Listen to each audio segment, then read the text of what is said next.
नमस्ते दोस्तों। तो जैसा कि आप लोगों ने 2025 का यानी कि 2026 का पेपर आपने देखा ही होगा।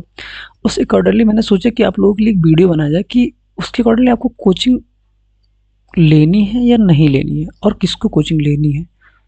उस अकॉर्डिंगली मैंने चीज़ों को यहाँ में अरेंज किया है, क्योंकि मैंने अपनी कोचिंग के 4 ईयर जो है ख़राब की। हाँ, मैं ख़राब ही कहूँगा, क्योंकि at all of the end मुझे चीज़ें समझ में आई हैं कि शायद कोचिंग की ज़रूरत नहीं थी, क्योंकि उस टाइम मुझे कोई ऐसा बताने वाला नहीं था कि कैसे मुझे चीज़ों को कराना है। क्योंकि वहाँ पे ना यूट्यूब पे कोई ऐसे वीडियो थे, ना कोई कोचिंग इंडस्ट्री वाले सच बताते हो तो आपको जाते हैं वो मार्केटिंग करना है, उन लोगों को मार्केटिंग करना, कोचिंग के नंबर ऑफ स्टूडेंट ज़्यादा बटोरने हैं। तो उस अकॉर्डिंग मैं आपको चीज़ों को प्रोज एंड कॉन्स बताऊँगा कोचिंग की। ठीक है, तो आगे बढ़ते हैं, चलिए। क्योंकि देखिए, जैसे तो मैं एक सीधा-सीधा जेन्युइन एडवाइस दूँगा मैं अपने 4 साल की जर्नी में, कि आपको कोचिंग नहीं लेनी है। हाँ, हो सकता है आपको बहुत अजीब लग रहा हो कि अरे ये देखो ऐसा कैसे बोले, लेकिन नहीं लेनी है। ठीक है, क्योंकि मैं इसको देखो बता रहा हूँ। अगर कोचिंग में आप गए तो इतने लाख, कम से कम 1.5 लाख रुपए आपके लग जाएँगे। कम से कम मैं बता रहा हूँ 1.5 लाख रुपए, क्योंकि यहाँ पे आपके जीएस, ठीक है, इसी में सीसैट और ऑप्शनल के लेंगे तो और ज़्यादा लग जाएगा। ऑप्शनल और ऐसे यहाँ पर ऐसे पता नहीं क्या-क्या ढिमका-ढिमकाना, ये लोग पता नहीं क्या एनसीईआरटी कोर्स, पता नहीं क्या-क्या कोर्स लगा देंगे। ठीक है? तो ये आपके कम से कम डेढ़ 2 लाख रुपए, मैक्सिमम 2 लाख रुपए ले जाएँगे। ठीक है? 2 लाख ले जाएँगे। अब आपका 2 लाख रुपए इधर गया और आपको लग रहा होगा कि कोचिंग में मना कर रहा हूँ, कोचिंग में आपको देंगे क्या? ये 1 से 2 क्वेश्चन प्रैक्टिस करा देंगे आपको। 1 से 2 बार टेस्ट हो जाएगा आपका। 1-2 बार आपका टेस्ट सीरीज़ मतलब टेस्ट लगवा देंगे, आंसर राइटिंग का जो होता है। आंसर 1-2 बार, केवल 1-2 बार। आपको लगता है बहुत, क्योंकि आपको पता नहीं, रियलिटी नहीं होगी, लेकिन उस टाइम आप जब वहाँ जाएँगे बात करने, तो ये लोग बड़ी-बड़ी फेंकेंगे, बड़ी-बड़ी कि आपको ये कराएँगे, आपके लिए वो करा देंगे, ऐसा करा देंगे, लेकिन ऐसा कुछ भी नहीं है। मैंने चीज़ें देखी हैं। और ये 2 लाख रुपए लेने के बाद जिस दिन आप 2 लाख पे कर दिए, उस दिन उसके बाद आपको ये बात नहीं सुनने वाले हैं आप कि क्या कर रहे हैं। ठीक है? आपका कम से कम 2 से 3 साल में तो ये सिलेबस करवाएँगे। क्योंकि देखिए कैसे होता है, जैसे मान लीजिए आपने इको की क्लास चल रही है कि इकोनॉमिक्स की क्लास चल रही है। आपकी 10-15 क्लास चली, 15 क्लास चली, ये कोई क्लास बंद है यहाँ पे। अब आपकी जियो की क्लास लगवा देंगे। ठीक है? यहाँ पे 15 क्लास चली, फिर ये क्लास बंद। फिर आपके यहाँ पे पॉलिटी क्लास लगवा देंगे, फिर यहाँ क्लास बंद। रेगुलर कंटिन्यू नहीं चलेगी। क्यों? आपको क्यों पता है? पता है क्यों? क्योंकि ये यहाँ पे इनको और बैच भी स्टार्ट करने होते हैं, जैसे F10, ऐसे J7, पता नहीं क्या-क्या इन लोग का नाम, रफ्तार बैच, पता नहीं फलाना-ढिमकाना। तो ये जो सारे बैच हैं, इसमें के रेगुलर क्लास नहीं चलेंगी। ये टीचर यहाँ पे इस वाले क्लास में चलेंगे, ये इधर चले जाएँगे। तो आपका कोई एक सब्जेक्ट ऐसा नहीं है कि लगातार कंप्लीट हो। तो इस चक्कर में फँस जाएँगे, आप चीज़ों को एक सीक्वेंस वे में नहीं चला पाएँगे। तो इनका सिलेबस ऐसे चलेगा, कोई अब मान लो आपका कोई 10 क्लास जो है नहीं ले पाए किसी वजह से, खत्म करनी है, तो आप ऑनलाइन लें या तो किसी और बैच में चले, तो ये सारे बैच के एक्सेस दे देंगे आपको, किसी और बैच में ले। ठीक है? तो ऐसे आप करेंगे तो चीज़ों को क्या है, आपकी जो है टाइम बढ़ते है, आपको पता नहीं चलेगा क्या आपके 2 से 3 साल हो गए खराब। और जानते हैं ये लोग क्या बोलेंगे? जब आप कोचिंग लेने जाओगे तो यहाँ पे जो बैठे रहते हैं, वो लोग क्या बोलेंगे? आपको एनसीईआरटी नहीं पढ़नी है, आपको स्टैंडर्ड बुक नहीं पढ़नी है, क्योंकि मैंने एक मटेरियल बना रखा है। मटेरियल मटेरियल आपको देंगे, कम से कम 45 से 50 बुक का मटेरियल होगा, और उनके क्लास नोट जो क्लास करवाएँगे, टीचर करवाएँगे, इन सब में सारी चीज़ें। अब आप जब पढ़ेंगे आपको लगेगा सारा कुछ, लेकिन नहीं, आपको ये चीज़ें इग्नोर नहीं कर सकते हो भाई। जब आप 1 आध 2 प्रीलिम्स दोगे, आपको समझ में आया कि नहीं मैं इसको इग्नोर नहीं कर सकता, बिकॉज़ अब डायरेक्ट क्वेश्चन यहाँ से आते हैं। आप पीवाईक्यू देखो, पीवाईक्यू आप देखोगे, चीज़ें समझ में आएँगी कि भाई एनसीईआरटी से डायरेक्ट क्वेश्चन आ रहे हैं, यहाँ से डायरेक्ट क्वेश्चन आ रहे हैं। अब ये क्या करेंगे? इसमें तुम उलझ जाओगे कि क्लास करनी क्या करनी। अब अगर आप कोचिंग लेते हैं तो आपको ये चीज़ें ध्यान तो नहीं देनी है। लेकिन मैं अभी बात कर रहा हूँ, कोचिंग अगर लेना है तो किसी चीज़ पे ध्यान नहीं देना। लेकिन मैं पहले इसकी बता दूँ। अब देखो, अगर आप कोचिंग आपने ले ली, तो क्या करना है? अभी मान लो ये इतना बड़ा क्लासरूम है, ठीक है? यहाँ पे देखो, यहाँ पे ये टीचर रहेंगे, यहाँ पे एक एलसीडी लगी रहेगी, ठीक है? यहाँ पे ये एलसीडी है, ठीक है? यहाँ पे एलसीडी है, यहाँ पे एलसीडी, यहाँ पे एलसीडी, यहाँ पे एलसीडी, यहाँ पे एलसीडी। अब यहाँ पे देखो बच्चे इतने सारे यहाँ बैठे रहेंगे, 500 बच्चों का क्लास रहेगा, ठीक है? 500 बच्चों का क्लास है, 500 बच्चों का। अब 500 बच्चे की क्लास में तुम सोचो यहाँ पे एलसीडी से बच्चे क्लास ले रहे हो, तो क्या मतलब, इससे अच्छा तुम ऑनलाइन ना ले लो भाई। और तुम्हें लग रहा है टेस्ट वाला, तो मैंने टेस्ट की रियलिटी बता दी, आंसर राइटिंग की रियलिटी बता दी, आंसर राइटिंग में किसी हिसाब से, और ये चेक भी नहीं होगा ऐसे ना, आराम आराम से जाएगी, कभी चेक हो गया है तुम्हारा आंसर राइटिंग के हिसाब से कैसे हो, समझ में आ जाए, कुछ नहीं कर पाओगे। और ना अच्छे से तुम चीज़ों को मैनेज कर पाओगे, मैनेज नहीं कर पाओगे अच्छे से। कम 100 बच्चे, अगर मान लो 100 बच्चे का एवरेज लो, 80 बच्चे इसी से परेशान है बैकलॉग से, ठीक है? और टेस्ट भी हो रहा था, ऐसे जा रहे हैं क्योंकि रिवाइज नहीं कर पा रहे हैं, फँस जा रहे हैं उसी में, पता नहीं कैसे घुमा-घुमा के क्लास चला रहे हैं, रिवाइज नहीं कर पा रहे लोग। उसमें फँस जाओगे तो 2.5 साल आपका गया। और अभी क्या करेंगे ये लोग कि एनसीईआरटी नहीं पढ़नी, ये नहीं करनी, वो करनी, तो आपको भैया नहीं पढ़नी है एनसीईआरटी, वो सब चीज़ें पढ़नी है। भले से हम आप लोग अभी बता रहे हैं जिसको क्लास लेनी है क्या-क्या करना है। अब देखो, अब आप चीज़ों को समझ गए कि क्या कर सकते हो, उससे अच्छा आप क्या करो, क्लास मत लो। अब जिसको कोचिंग अगर नहीं लेनी तो अब क्या करें उसको, जैसे मान लो आपने डिसाइड कर लिया कि मैंने कोचिंग नहीं लेनी, अब मैं बता रहा हूँ कि क्या करो। आप स्टैंडर्ड बुक उठाओ, स्टैंडर्ड बुक उठाओ, ठीक है? स्टैंडर्ड बुक हो, मान लो एग्जांपल दे रहा हूँ, एम लक्ष्मीकांत हमने उठाई, ठीक है? अब तुम्हें कह रहा हूँ कि जैसे मान लो तुम्हारा बैकग्राउंड नहीं है भाई, अगर बैकग्राउंड तो आप पढ़ो, बैकग्राउंड नहीं है तो आप क्या करो, वाईटी पे जाओ, यूट्यूब पे जाओ, लक्ष्मीकांत की समरी या कोई ऐसा बुक बताओ। तो यहाँ पे कई ऐसे चैनल, पीडब्ल्यू ओनली आईएएस, और कई लोगों ने ऐसे पीडब्ल्यू इस बुक को पढ़ाया है, इस बुक को पढ़ लो। ऐसे 25-30 घंटे में लोगों ने पढ़ा दिया है, 25-30 घंटे या 20 घंटे में से पढ़ा दिया है। अब इस बुक की समरी देखने के बाद तुम्हें इस बुक की कॉन्सेप्ट क्लियरिटी समझ में आएगी कि बुक की क्या है, ओरिजिनलिटी क्या है, कैसे क्या समझ में आएगा। अब इस बुक को पढ़ोगे आराम से समझ में आ जाएगा। फिर तुम्हें क्यों पढ़ना है वहाँ पे, कोचिंग में क्यों करना, कोचिंग वाले तुम्हें कैसे फंसाएंगे। कोचिंग का तुम्हें पहले देखो एक क्लास नोट्स हो जाएगा, क्या है, क्लास नोट्स हो जाएगा, ठीक है?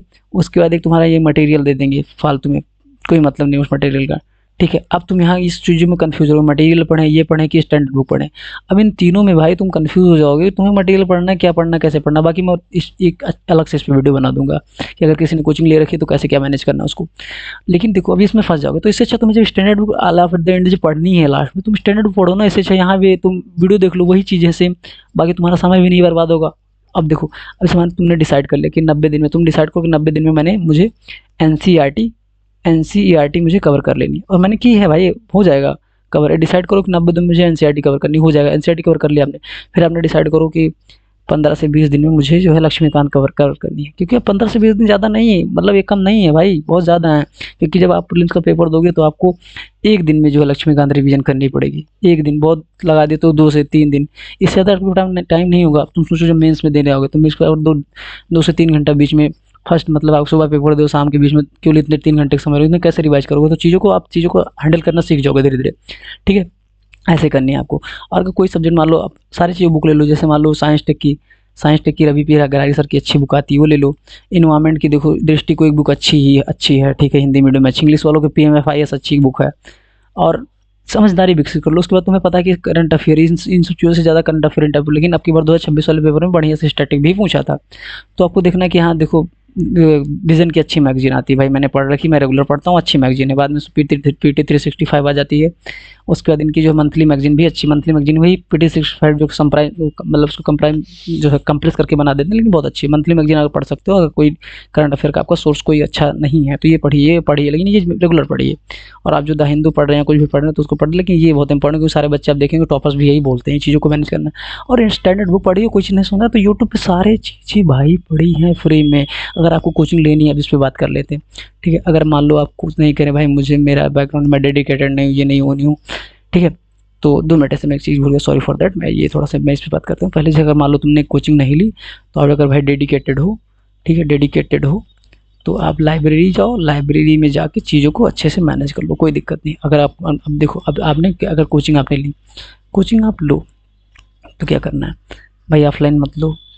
ऑफलाइन में बिल्कुल सलाह नहीं दूंगा, क्योंकि आपकी 2 लाख रुपए भाई फ्री में नहीं आते। अगर आप भाई बहुत अमीर हो तो आप लो, लेकिन मैं और लोगों को सलाह नहीं दे रहा। आप क्या करो, ऑनलाइन कोचिंग ले लो। इन लोगों की कोचिंग के 25,000 20,000 मिलते हैं। अगर ये भी नहीं चाहिए तो तुम्हें एक चीज़ पता है, सभी जानते हो, टेलीग्राम पे सारे कोर्सेज फ्री हैं, फ्री मिल जाते हैं, छोटे छोटे मोटे पैसे देने पे। वहाँ से लेकर तुम अपना सब्जेक्ट कवर कर लो, सब्जेक्ट कवर कर लो। तुम मटेरियल पे ध्यान नहीं दो, इनके जो मटेरियल देते हैं उसको मटेरियल मत मंगाना। कोचिंग वाले जो ये कोचिंग बुक शॉप वाले होते हैं, मटेरियल इनके पास होता है, मत मंगवाना कभी भी। और टीचर बोलते हैं तभी मत मंगवाना। तुम्हें केवल इनके जो ये टीचर्स, जैसे इनकी कोई टीचर्स हैं, इनके जो टीचर्स हैं, ये जो पढ़ा रहे हैं, इन्हीं के जो क्लास नोट्स लिखवा रहे हैं तुम्हें क्लास में, वो पढ़ो। उसके बाद तुम्हें क्या करना है, जल्दी से तुम अपना सिलेबस करके तुम्हें स्टैंडर्ड बुक देखनी है, जैसे स्पेक्ट्रम देख लो। उसके बाद एम लक्ष्मीकांत, यानी सॉरी, जैसे तुम जैसे देखो, तुम्हें क्या करना, लक्ष्मीकांत देख लेनी है, स्पेक्ट्रम देख लेनी है, नितिन सिंघानिया देख लेनी है, ठीक है? एनसीईआरटी तो तुम्हें पढ़नी है बस, और ज़्यादा कुछ बुक तुम्हें पढ़नी भी नहीं। तो ये चीज़ ऐसे कर लो। क्लास नोट्स पढ़ने की ज़रूरत नहीं है किसी के, बस ये जो क्लास नोट्स जो पढ़ा है मटेरियल तो बिल्कुल मत पढ़ना, ठीक है? और at all of the end में तुम्हें बता रहा हूँ, उसके बाद क्या करो, जैसे तुम्हारा सिलेबस हो गया, तुम्हें क्या करना है, पीटी वाले टेस्ट मंगवा लो तुम, ठीक है? पीटी के टेस्ट मंगवा लो। तो आपको क्या करना है, पीटी वाले जो बुक शॉप वाले होते हैं, इनके पास जो है आपके सारे कोचिंग के जो 10-10 12,000 10,000 12,000 के जो तुम्हारे ये पीटी के टेस्ट होते हैं, इनके सारे फ्री में होते हैं। तो इनको क्या करना है आपको, उस हिसाब से देख लेना कि कैसे क्या करना है, ठीक है। तो इन लोगों के पास कोचिंग का टेस्ट होता है, तो वो आप फ्री में मंगवा लो। मतलब फ्री में क्या है, थोड़े बहुत पैसे 1000 से पीटी का टेस्ट सीरीज आपने फ्री ऑफ कॉस्ट, मतलब फ्री ऑफ कॉस्ट मतलब फ्री में जो बुक्स आप वाले दे देते हैं, बुक शॉप वाले, तो उनसे मंगवा लेंगे उसी साल। लेकिन आपको जब मेंस का मेंटर मतलब मेंस का जब आप देंगे तो उसको पेड ज्वाइन करना पड़ेगा, क्योंकि वो उसमें देखिए आंसर राइटिंग एवोल्यूशन होता है, उसमें आंसर राइटिंग इंप्रूवमेंट करनी होती है, उस हिसाब से आपको देखना है। लेकिन आप कोचिंग भाई मुझे सलाह लगती है कि मुझे नहीं करनी चाहिए, नहीं करना चाहिए आप लोगों को। और एक जेन्युइन सज़ा मैं आपको देना चाहता हूँ, अगर आप कोचिंग करना चाहते हैं तो पहले बार जब जाइए, आप साथ में अपने 2026 का पेपर लेके जाइए, ठीक है। 2026 का पेपर लेके जाइए, और उसमें इन लोग से जब आपको बता चुके हों, जो यहाँ बैठी रहती हैं अच्छी खूबसूरत खूबसूरत लड़कियाँ बैठी होती हैं आपको समझाने के लिए, ये वो ऐसा ऐसा, ये आप जो बताए सब सुन लीजिए। लास्ट में आप क्या करिए, जब सब कुछ बता चुकी हूँ, लास्ट में पेपर निकालिए और कहिए मैम, यस सर, आप जो आपका जो मटेरियल है और जो नोट्स बता रहे हैं 2025 का पुराना मुझे दिखाइए, और उसमें ये क्वेश्चन मुझे मिलाइए, ये कहाँ क्वेश्चन थे। तुरंत भाई इन लोग का मुंह बन जाएगा, तुरंत मुंह बन जाएगा, क्योंकि बच्चे को पता नहीं होता, वो जाके से बहक जाता है। यहाँ पे खूबसूरत खूबसूरत लड़कियाँ बैठाई रहती है, वैसे बच्चे थोड़ा सा समझ नहीं पाते क्या कैसे करना है उस हिसाब से। मैं खुद ऐसे मैं अपनी एक्सपीरियंस बता रहा हूँ। मैं ऐसे 3-4 साल पहले मैं ऐसे गया था, सर नहीं आपको ऐसे करना चाहिए सर, ये वो ऐसा सब फलाना करना, ऐसे मेरे सबसे बेहतर टीचर है, सबसे अच्छे नोट्स हैं, ये वो ऐसे दिखा के। तो आप जैसे करेंगे ना, तुरंत उनका मुँह, अगर कोई क्वेश्चन ऐसे कोई दिखा भी दे रहा है ना आपको, वो आपका वो दिखाएगा कि मुझे 2025 वाला नोट चाहिए, अपडेटेड नहीं चाहिए। कोचिंग वाले क्या करते हैं ना, जैसे प्रीलिम्स होता है 1-2 दिन में एक क्वेश्चन अपने अपडेट कर देते हैं, अपने तुरंत मटेरियल और नोट्स अपडेट कर देते हैं, दिखाने के लिए, देखो देखो मेरे जो है नोट से क्वेश्चन आए थे, डायरेक्ट क्वेश्चन आए थे, दिखाएंगे 10 क्वेश्चन 15 क्वेश्चन डायरेक्ट फंस गए थे। ऐसा नहीं होता है, ठीक है। और अब की बार का क्वेश्चन तो तुम्हें पता ही, 2026 का क्वेश्चन किस हिसाब से था, चीज़ें कैसी थी। तो आपको इसी प्रकार से देखना है। और मुझे लगता है कोचिंग मत करो भाई, अपने 2 लाख रुपए बचाओ, उस हिसाब से इसको कहीं और लगा दो, कोई अच्छे से कोर्सेज, कोई अच्छा सा कोई टेक्निकल कोर्स कर लो, क्योंकि यूपीएससी में 0.99% चांस, 0.9% चांस होते हैं। तो मैं नहीं कह रहा तैयारी करो, ये 2 लाख रुपए अपने बचा के रखो, कोई अच्छे से कोर्स कर लेना, जर्नलिज्म कर लेना, कोई अच्छे से कोई स्किल सीख लेना, बहुत चीज़ें होती हैं, ठीक है। Okay, thank you. और कोई चीज़ बची हो तो आप मुझे एक काम करो, मुझे कमेंट बॉक्स में डाल देना, ठीक है। तो उस पर मैं वीडियो बनाऊंगा, और जो चीज़ आपकी कोई क्वेश्चन होगा तो मैं उसको वहाँ पर रिप्लाई कर दूंगा। बाकी आप मेरे टेलीग्राम चैनल से जुड़े या इंस्टाग्राम चैनल से जुड़े, वहाँ से मैं आपको हेल्प करता रहूँगा। और आप कोई टॉपिक बताइए जिस पर मैं एक्सपोज करूँगा चीज़ों को, ठीक है। Okay, thank you so much मेरे भाई।